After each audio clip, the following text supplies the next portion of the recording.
Hi kids! Happy Lunar New Year 2020. Today we're reading a book that's titled Amy Wu and the Perfect Bao. You say bow like a bow, or you're bowing someone, not like a bow. Amy can do a lot of things. She can do a handstand, she can brush her teeth, she can tie her shoe, she can even do both at once, sort of. Look at her, she's brushing her teeth and trying to tie her shoe at the same time. But there's one thing Amy cannot do. She cannot make the perfect bow. Sometimes they come out too small, even an ant can carry it. Sometimes they come out too big. So let's see what's next. Sometimes not enough filling. Oh, where's the filling in here? Kitty Cat is wondering. Sometimes she made too much filling. And sometimes they fall apart before they reach her mouth. Whoopsie! Amy's mom and dad make the perfect bao. So does her grandma. Their bao are soft and fluffy and so delicious. Amy could eat them all day. Sometimes she does. Look at that. She has 3 on her plate, 1 in her hand. There's a sign that says, "Do not disturb." And her kitty cat looks like she wants some too. Today, Amy's going to do it. She's going to make the world's most perfect bao. Bao making is an all-day event. Amy's dad starts in the morning mixing other ingredients for the dough. Wow, look at that. How exciting. Then it's time to knead. He pushes the dough, he punches the dough, and Amy's helping. She looks really strong.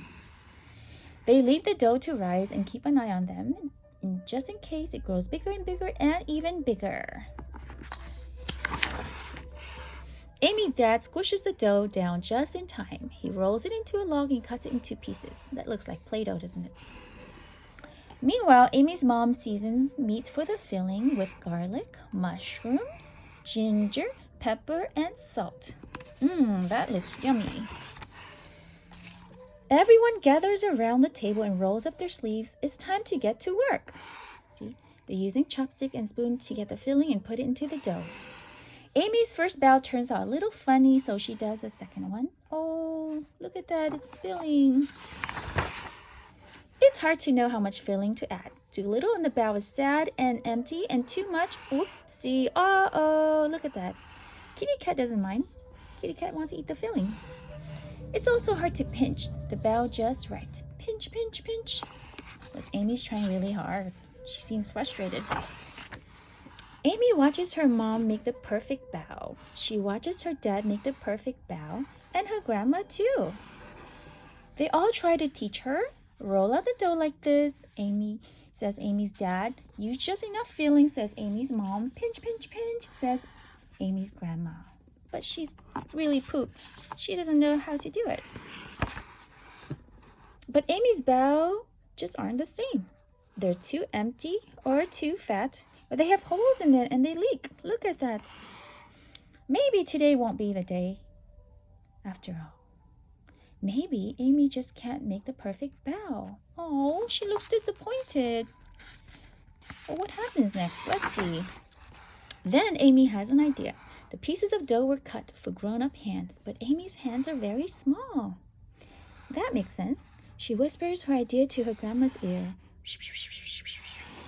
Amy's grandma cuts each piece of dough into 2 smaller pieces, Amy's size pieces. Now they fit perfectly in Amy's palms. Oh, look at that. That's a wonderful idea. Carefully, Amy rolls the dough so it's thicker than the inside and thinner on the edges. She adds just the right amount of filling, and she pinch, pinch, pinch, pinch it's up. And there it is, Amy's perfect bao. Voila! Wow! Awesome. She makes another and another and another after that. She's a bao making master now. Look at that. She looks happy. Soon, all the dough and filling are gone. Everyone is tired, but they're not done yet. Amy's grandma boils a big pot of water. It's time to steam the bao. Ooh, look at the steam. It's very hot, bubbly hot. See, you have to use a glove. Amy keeps an eye on the steamer just in case. All her perfect bao and all the imperfect ones too are snug inside. She's watching, and here it is boiling on the stove. The bao are done. Amy's mom lifted the lid off the steamer. Whoosh! Out comes a puff of steam. Amy can't see anything at all. But look at this. The steamer clears. They're Amy's perfect bao. They're not too small. They're not too big. They have just the right amount of filling, and they do not leak. They're soft and fluffy and so delicious. Ooh, hot, hot, hot, hot. See? Amy's mommy is trying to hold a bao, but it's too hot. Look, her daddy's eating one, and she's excited. Look at her bao. They're perfect. Amy eats one, then another. Then she eats one of the not-so-perfect bao. And you know what? It tastes just as good. Yummy. The kitty cat has one, too. She brought some to school to share with her classmates. Yummy. Everyone's excited. Even her teacher's eating one. And kitty cat, too. Now, children, here is Amy's family recipe to make a bao. This is how to make a bao dough and bao dough instructions. Bao filling instructions, bao making instructions. Now, this is very, very challenging, so make sure you have a grown-up to help you with this recipe. Anyhow, Happy Lunar New Year again. Thanks for reading with me. Take good care and Happy New Year.